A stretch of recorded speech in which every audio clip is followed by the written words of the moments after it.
Welcome back to Bombastic Nation and Ting and Ting and Ting. Back with some more vibe for all you know what I mean? And I'm doing the series thing all year. I'm Mr. Giant, and Mr. Giant is doing the series thing for all year. And we're going to go on and go to the second installment of Otto von Bismarck. This one is called a Man of Great Ideas from Extra History 2. Yeah, I'm ready to, because when I first the first episode, I had no clue what it was, and some of you all commented in the comment section, giving me a little hint and stuff of who he is and things like that. Thanks for the comments. Keep commenting, share it, like it, tell your friends. But anyway, man, let's get into this to see what Mr. Otto von Bismarck is up to, because in the first one, he was in college, and I think he went to law school, and he kind of taught himself stuff because he wasn't in tune with the ideas at the time. So let's see if he's changed his ideas or if he's still got the same old ideas going. Let's YouTube and simmer and check it out. 1848, the People's Spring, springtime of nations, the year of revolution.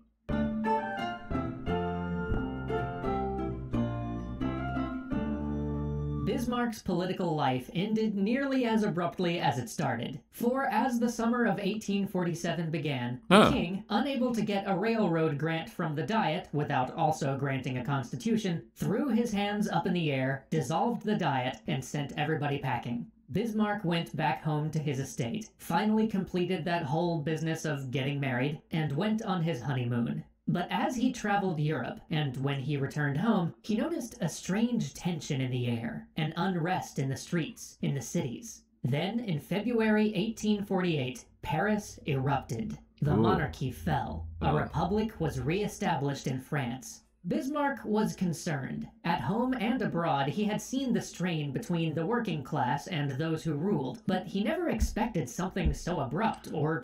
It's funny, well, it's not funny, but, to think all through history, there's a battle between the working class and those who lead. You know what I mean and thing? And politicians has gotten a hell of a lot better of dividing the people, especially with this information age that we live in, where you could have YouTube and you could have Facebook and Twitter and Instagram to spread stuff to get people to believe what you want them to believe. You know what I mean? I bet in those times it was a lot harder to do that. And it's a lot easier to do that. And I've noticed around the world, a lot of politicians is using social media and things like that to create an atmosphere of people picking sides and using words to harvest people's minds. Woo! That one sound good. Harvest people's minds. So successful to happen in France. Then Vienna fell. Metternich, the great Austrian statesman and architect of the Concert of Europe, was displaced. This opened up an opportunity, as the Austrians had long been the dominant force among German states. But it also served as a warning. It was clear that revolution was coming to Prussia soon. But Bismarck worried that the king was too weak and too vacillating to put down a revolution. And he was right. As word of the revolution in Vienna spread, Prussians took to the streets, and soon the king promised them a constitutional government. But as the people were celebrating their victory in Berlin, the celebration turned into a clash. Shots were fired. Government troops killed revolutionaries. Many, including Bismarck, believed that now there was no choice but to crush the revolution. The king, though, disagreed, and ordered the troops out of Berlin, effectively leaving himself hostage to the revolution. And then came the first of Bismarck's good-ish ideas. He raced back to his estate and organized an old-school peasant levy. Yes, in the middle of the 19th century, he tried to press his peasants into service as their feudal lord in order to put down a revolution whose stated goals were to enfranchise and empower those same peasants. With this great idea in mind... Wait, man. I see that happening right now in this world here. My man was ahead of his time. I guess it's not an original idea, but to think about, he get the peasants to do something that's not in their best interest. Wow. He handed them all shotguns and said, "Come on, lads, to Berlin." But just as they were storming off, one of his spoil-sport neighbors came out and told him to stop hurling a firebrand into the country, threatening to talk the peasants out of this nonsense. Bismarck politely replied, "You know that I am a quiet man, but if you do that, I shall shoot you." So with revolver in hand and four bullets in his pocket, he led his feudal levy to go liberate the king. Unfortunately, when he got to the first army camp, which was staffed by many of the conservative officers that he had come to mingle with after making his fiery speeches in Berlin, he was promptly told, "Yes, we are all a bit disappointed right now, but no, we really don't want your peasant mob messing this up even more, so how about you go send your peasants back and bring us some corn and potatoes or something?" Not content to serve as mere fodder provider for the army, Otto then had his second good-ish idea. He left his estate and tried to sneak into Berlin again, with the cleverest of ruses, trimming his beard. Needless to say, many people saw through his incredible mind games, and soon he was laughed out of Berlin. But Bismarck was not done. He had a third good-ish idea. He's persistent. Ever greater concessions to the revolutionaries, Bismarck saw it as his place to help elevate one of the king's relatives to the throne. So Bismarck went all in on trying to replace King Frederick Wilhelm with a confusingly but more succinctly named King Wilhelm. But Wilhelm had legged it to England, and he wasn't going to listen to this wild man anyway. So Bismarck began to hunt for a new candidate. Soon he found another royal relative named Charles, who proposed that his even more confusingly named son, Frederick Wilhelm, should replace Frederick Wilhelm on the throne. This Frederick Wilhelm, or Fritz, I'm going to call him Fritz, was 6 years old.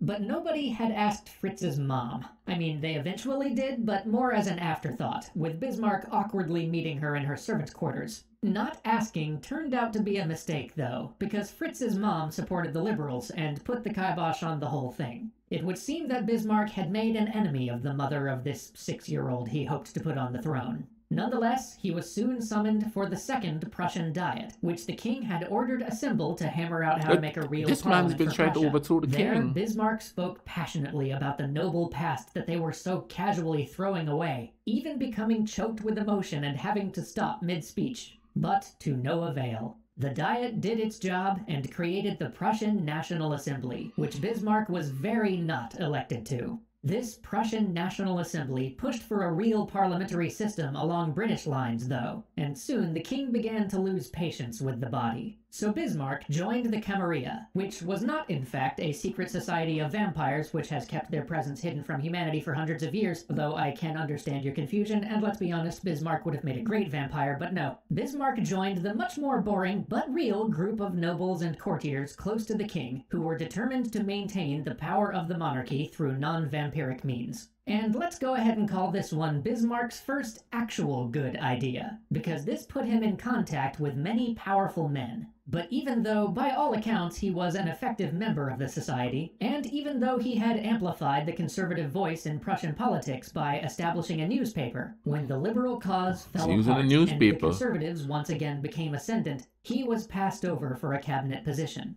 They were very happy to use him when a radical was needed, but once the time came to re-establish order, the wild man was cast aside. So Bismarck returned to his estate to witness the birth of his first child. But Bismarck had a plan. Bismarck always had a plan. You see, even though the liberals had failed to get anything like the constitution they had wanted, they had gotten a constitution, and with it a parliament, the Landtag. And Bismarck, always a pragmatist under whatever colors he may have worn, decided to get himself elected to this new body. The fight was fierce. Man is persistent. He knew that he wouldn't get elected in his own region, so he decided to run for office in the city of Brandenburg. But there he was an outsider, running against the local mayor. He acted with vigor, describing his campaign headquarters as a military camp, with messengers running in and out at all hours, and strategy being formulated so that he never missed an opportunity to speak to the few hundred men who would eventually determine the representative for Brandenburg. He won by 25 votes. Now he was once again at the center of things, and the question at hand on everybody's mind was the unification of Germany.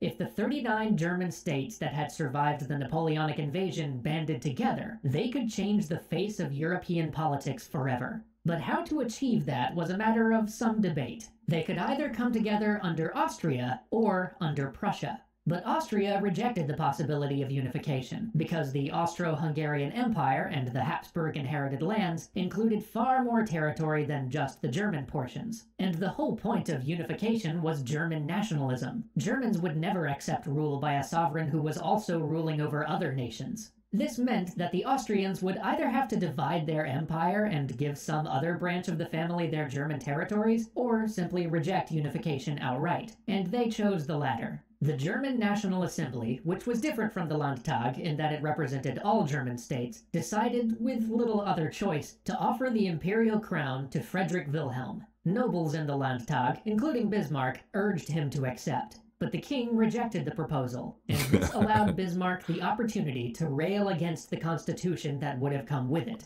He was blasted by the press, and sure of losing his seat in the next election. But when the king dissolved the Landtag, he changed the election rules for the next session in ways that favored landowners like Bismarck, which ensured his re-election. After giving some blistering speeches on the role of the monarchy... Say what? They've been messing with the territories and stuff back then too to make sure people won elections? Stuff's been going on for years. Strong invectives against even the monarch's own move toward a constitutional unification, Bismarck got himself moved to the new assembly debating the question of unification. But before that could go anywhere, he got caught up in the next great conflict. The war over territory seemed to loom between Austria and Prussia, and it is here that we see the evolution of Bismarck. Because though in many ways he was and always would be a man of war, when a settlement was offered and many pushed to reject it and go to war instead, Bismarck rose and said, "It is unworthy of a great state to fight for something which does not concern its own interest. Gentlemen, show me an objective worthy of war, and I will go along with you." It is easy enough for a statesman to ride the popular wave from the comfort of his own fireside, making thunderous speeches from the rostrum, letting the public sound the trumpets of war, and leaving it to the musketeer, bleeding out his life's blood in the snowy wastes to settle whether policies end in glory or in failure. Nothing is simpler. But woe to any statesman who, at such a time, fails to find a cause of war which will stand up to scrutiny once the fighting is over. And so begins the transformation of Bismarck the Radical to Bismarck, man of realpolitik. Oh, man. I'm ready to watch the next one. This is crazy here. And this guy is persistent as could be. You know, he's a politician for sure. Or like we call it on the island, a polytrickster. You know, just persistent. You know, man, thank you all for watching this with me and thing. I'll leave the link in the description so you guys could go watch the whole thing without me commenting constantly, which I'm sure most of you already have, but still, you know, refresh the memory and thing, you know what I mean? And y'all take care of each other, all right? Cool runnings.